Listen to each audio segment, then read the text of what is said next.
Hello. अम, पता है, बहुत दिनों से मैं सोच रही थी कि हम कभी कभी किसी को माफ़ नहीं करते हैं। अपने मन में बहुत सारा बैगेज या ये समझे बोझ लेकर चलते हैं। माफ़ करते ही नहीं हैं, मतलब करना चाहते भी नहीं हैं।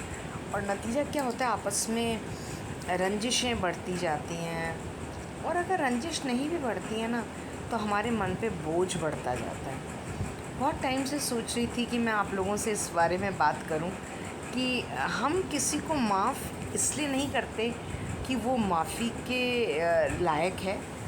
कुछ लोग बहुत बुरा कर देते हैं, बहुत बदतमीज़ी करते हैं, बहुत बुरा भी कर देते हैं, इतना बुरा कि उनका अपराध क्षम्य नहीं होता, मगर फिर भी हमें उन्हें क्षमा कर देना चाहिए। क्यों कर देना चाहिए क्षमा? सभी लोग मुझसे ये क्वेश्चन करते हैं कि ऐसे लोगों को क्यों क्षमा करें। मगर मैं आपको एक बात बताती हूँ, क्षमा हमें उनके लिए नहीं, अपने लिए कर देना चाहिए।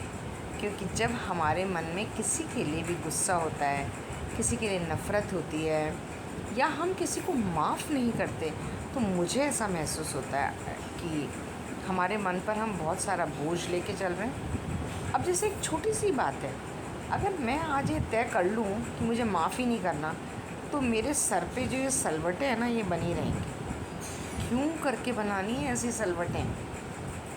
अगर कोई आदमी माफ़ी के काबिल नहीं है, तो भी उसे माफ़ करो। किसी ने बहुत गलत किया है, तो भी उसे माफ़ करो। To forgive is very easy, it is not difficult. माफ़ करना मुश्किल नहीं होता, क्योंकि हम माफ़ करने के बाद खुद को हेल्दी फील करते हैं। We feel better. समझ में आया? हल्का हल्का फील होता है कि वाओ, ना हमारे मन पे कोई बोझ नहीं है। कि जब हम अपने मन में इतनी सारी चीज़ें दाब के रखते हैं ना, तो बहुत तकलीफ़ होती है। अब आप एक बात बताओ, एक मोबाइल फ़ोन होता है, उसके अंदर मान लो भाई 50 ग्राम का वज़न है। मैं उसको हाथ में 2 मिनट उठाऊंगी, बोझ नहीं लगेगा। मगर अगर आधा घंटा उठाऊंगी, बहुत ज़्यादा बोझ लगेगा। फिर 2-3 घंटे उठाऊंगी, कंधे में दर्द हो जाएगा। मन भी तो उसी तरीके से है। अगर हम मन पर बोझ रखेंगे, तो हमारा मन भी भारी होता चला जाएगा। चलो छोड़ो इन सब बातों को। आप कहोगे मैं आपको क्या ज्ञान पिलाने लगी? नहीं नहीं, ज्ञान देने की मेरी इच्छा नहीं है। मैं सिर्फ ये कहना चाहती हूँ कि माफ़ कर दो यार, तो लाइफ बहुत इजी हो जाती है। पता है, बाइबल में लिखा है it's better to forgive and forget. अच्छा है कि हम माफ़ कर दें और भूल जाएं। माफ़ करना इजी है, भूलना आसान नहीं है। क्योंकि जो हमारी मेमोरी है ना, ये बड़ी शार्प होती है, पता है, ये चीज़ों को भूलने ही नहीं देती। हाँ, धीरे धीरे यादें धूमिल पड़ सकती हैं, आप चीज़ों को भूल नहीं सकते। जैसे आप ये सोच रहे हो कि भाई आपने किसी के साथ भयंकर बदतमीज़ी कर दी, थप्पड़ मार दिया, बदतमीज़ी से बोल दिया, अपमान कर दिया, और उसके बाद आप को उसने माफ़ कर दिया और वो भूल जाएगा। नहीं, भूलेगा नहीं। माफ़ वो अपनी भलाई के लिए करेगा आपको, और भूल तो हम कोई चीज़ सकते ही नहीं। क्योंकि दिमाग जो है ना, इसमें चीज़ें जाती हैं, निकलती नहीं है। पता है, बड़ा अजीब सा ये सिस्टम भगवान ने बनाया है। आसानी से हम भूलते नहीं हैं। हाँ, जब तक कि हमारे कोई ऐसी बीमारी ना हो जाए कि हमको एमनीशिया हो जाए, हम चीज़ों को भूलने लगे, हमें ध्यान ही ना रहे।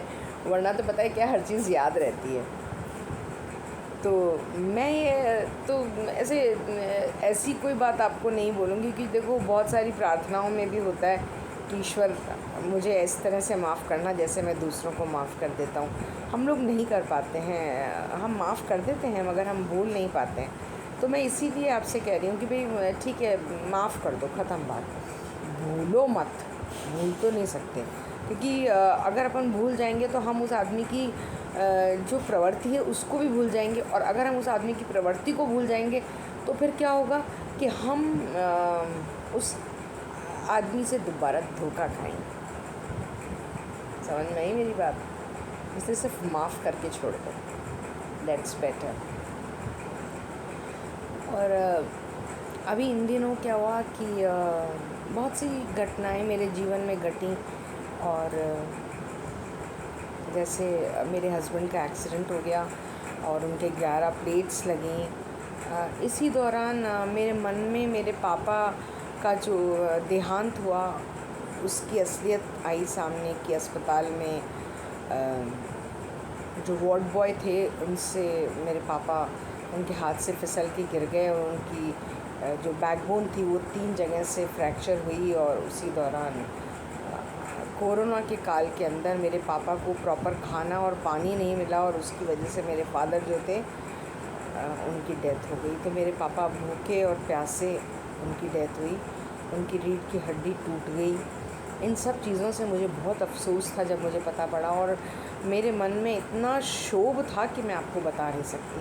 बहुत ज़्यादा दुख था इस बात का, क्योंकि जब मैं अपने पापा का अंतिम संस्कार कर रही थी तो मेरे पास 4 कंधे भी नहीं थे कोरोना के अंदर जो पापा को कंधा दे सकें। तो मैंने अपने पापा को गोदी में उठा के और होली उस पर रख के और मैंने अपने पापा का अंतिम संस्कार किया। वो जो जब पापा को मैं अंतिम संस्कार किया तो मुझे ऐसा महसूस हुआ जैसे मैं स्वयं जल रही थी उसके अंदर। मेरे पापा को अंतिम संस्कार नहीं हुआ था, वो शायद मेरे अंदर कहीं कुछ मर गया था। बहुत दिनों तक उस दुख, उस क्षोभ के साथ मैं जी। मैं माफ़ नहीं कर पाई उन लोगों को जिन्होंने मेरे पापा को गिराया था। मैं उन डॉक्टर्स और नर्सेस को भी माफ़ नहीं कर पाई जिन्होंने मेरे पापा के खाने पीने का ध्यान नहीं रखा। 2.5 साल तक मैं उस दर्द को जिया है, मैंने पल पल जिया है। और हर रोज़ एक सपना आता था कि मेरे पापा गिर रहे हैं और मैं भाग रही हूँ और मैं पापा को बचाना चाहती हूँ, हाथ बढ़ाती हूँ और मेरे पापा धम से नीचे गिर जाते हैं। ये दुख मेरे दिल को बहुत ठेस पहुंचा रहा था और इस सब से मेरा हार्ट, लंग्स, मेरी किडनीज़ सब अफेक्ट हो रही थी। मेरी तबीयत ख़राब होती जा रही थी। फिर किसी ने मुझे सलाह दी कि मुझे माफ़ कर देना चाहिए। तकलीफ़ बहुत हुई, बहुत मुश्किल से हीलिंग के बाद मैं माफ़ कर पाई। और माफ़ करने के बाद अब सच बता रही हूँ, मुझे रात में वो सपना आना बंद हो गया कि पापा गिर रहे हैं और मैं उन्हें बचा नहीं पा रही। ये जो एक चीज़ है ये मेरे अपने जीवन में घटित हुई, तब मुझे रियलाइज़ हुआ कि हमें कुछ लोगों को इसलिए माफ़ नहीं करना चाहिए कि उन्होंने कुछ क्षमा के योग्य कार्य किया है। हमें उन्हें इसलिए माफ़ कर देना चाहिए क्योंकि हम उन्हें नहीं माफ़ कर रहे हैं, हम अपनी मन की शांति के लिए उन्हें माफ़ कर देते हैं। और कर देना चाहिए जिससे कि हम शांति से रह सकें। आपको आज मेरी आँखें बहुत सूनी सूनी लग रही होंगी। हाँ, सूनी सूनी लग रही हैं क्योंकि मैं बहुत रोई, बहुत अंदर तक तकलीफ़ हुई। मगर हाँ, मेरा दिल हल्का हो गया उन लोगों को माफ़ करने के से। और मैं एक ही बात कहूँगी कि अगर आप माफ़ नहीं कर सकते हैं ना, तो एक काम कर सकते हैं, कोशिश कर सकते हैं माफ़ करने की। और फिर भी माफ़ ना हो सके, लगे कि मैं माफ़ कर ही नहीं सकती हूँ, तो कहो मैड हार्ट बी ब्रेव। और दिल की ताकत से, अंदर आत्मा की ताकत से माफ़ करने की कोशिश करो। ठीक है, मेरी बात को याद रखना। हम गलती करने वालों को, पाप करने वालों को उनके लिए नहीं, अपने लिए माफ़ करते हैं। इसलिए अपने मन की शांति के लिए उन्हें माफ़ करो।